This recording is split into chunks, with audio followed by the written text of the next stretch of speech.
Assalamualaikum warahmatullahi wabarakatuh. Nama saya Eliara Viva Prasetyo dengan NIM 24000260034. Di sini saya akan mempresentasikan tugas UTS Islam dan Linguistik. Saya akan menjelaskan hubungan Al-Quran dan linguistik. Al-Quran dan linguistik memiliki hubungan yang sangat erat karena Al-Quran diturunkan dalam bahasa Arab yang memiliki struktur linguistik kompleks dan indah.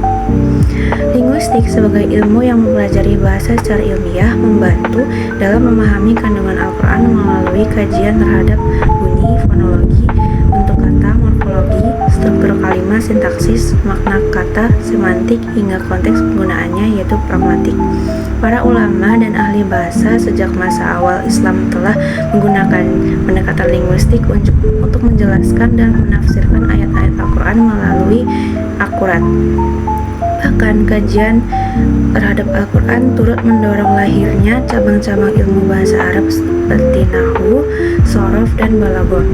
Selain itu, keindahan retorika dan gaya bahasa Al-Quran juga menjadi objek penting dalam studi linguistik karena merupakan bagian dari mukjizatnya yang tak tertandingi.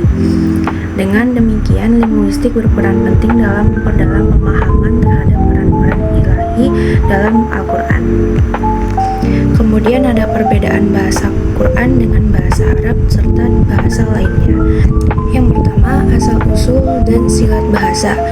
Bahasa Al-Quran adalah wahyu yang langsung dari Allah Subhanahu wa Ta'ala yang diturunkan kepada Nabi Muhammad dalam bahasa Arab.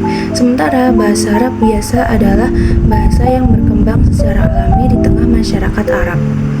Dan bahasa-bahasa lain seperti Indonesia atau Inggris berasal dari latar budaya dan sejarah yang berbeda serta berasal dari wahyu. Yang kedua yaitu tingkat keindahan dan gaya bahasa. Bahasa Al-Quran memiliki keindahan sastra yang sangat tinggi, menggunakan gaya bahasa yang puitis, penuh irama, dan syarat dengan retorika. Bahasa Arab umum tidak selalu memiliki gaya tinggi seperti itu, karena lebih bersifat komunikatif dan praktis. Bahasa lain pun biasanya tidak mengandung struktur keindahan seperti yang ditemukan dalam Al-Quran. Yang ketiga yaitu kedalaman dan banyaknya makna. Satu kata dalam Al-Quran bisa memiliki banyak makna yang tergantung pada konteks dan maknanya seringkali dalam dan berlapis. Bahasa Arab biasanya cenderung lebih lugas dan terbatas dalam pemaknaan. Bahasa lain pun tidak memiliki kedalaman makna sebanyak bahasa Al-Quran. Yang keempat yaitu struktur dan susunan kalimat. Kalimat dalam Al-Quran disusun dengan sangat cermat, seringkali menggunakan struktur yang unik dan tidak biasa, namun tetap indah dan bermakna dalam. Bahasa Arab biasanya berbahasa lain umumnya menggunakan struktur gramatikal standar yang tidak selalu memiliki nilai artistik tinggi. Yang kelima yaitu fungsi dan tujuan penggunaan. Bahasa Al-Quran berfungsi sebagai wahyu, petunjuk hidup, dan mukjizat sehingga memiliki nilai spiritual dan hukum. Sementara bahasa Arab biasanya hanya digunakan untuk keperluan sehari-hari. Bahasa lain juga bersifat duniawi dan tidak memiliki dimensi keagamaan yang sakral seperti Al-Quran. Keenam adalah kemampuan diterjemahkan. Bahasa Al-Quran sangat sulit diterjemahkan secara sempurna. Terjemahan hanya dianggap sebagai tafsir atau penjelasan, bukan sebagai pengganti teks aslinya.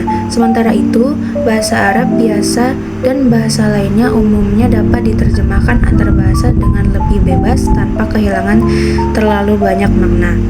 Dengan demikian, meskipun bahasa Al-Quran menggunakan bahasa Arab, ia memiliki ciri-ciri khusus yang menjadikannya unik dan tidak disamakan dengan bahasa Arab biasa maupun bahasa lainnya. Beberapa kata dalam Al-Quran yang unik dan mempunyai pesan yang tersembunyi. Salah satu contoh dalam Al-Quran yang unik dan berbeda dan mengandung pesan tersembunyi adalah salah satu potongan ayat kal ini il-manfus Al-Qari'ah ayat 101, dan artinya dan gunung-gunung akan menjadi seperti bulu yang dihambur-hamburkan. Yang pertama yaitu makna literalnya adalah in berarti bulu wol berwarna atau bulu halus, sedangkan manfus berarti yang dihambur-hamburkan atau dikembangkan. Kemudian keunikan bahasanya yaitu pemilihan kata ini sangat menarik karena menggambarkan kehancuran gunung sesuatu yang kokoh dan berat menjadi seperti wall yang lembut dan ringan. Ini memberikan kontras yang kuat antara kekuatan dan kehancuran total. Kemudian pesan tersembunyi di balik keindahan metafor ini adalah pesan yang sangat dalam. Gunung yang biasanya kokoh dan tak tergoyahkan akan hancur lebur pada hari kiamat. Kata in juga bisa diartikan sebagai bulu berwarna-warni, menunjukkan kekacauan dan kehilangannya bentuk. Ini bukan hanya deskripsi visual, tetapi juga mengejutkan secara psikologi, sesuatu yang tak mungkin pun akan menjadi mungkin di hari kiamat.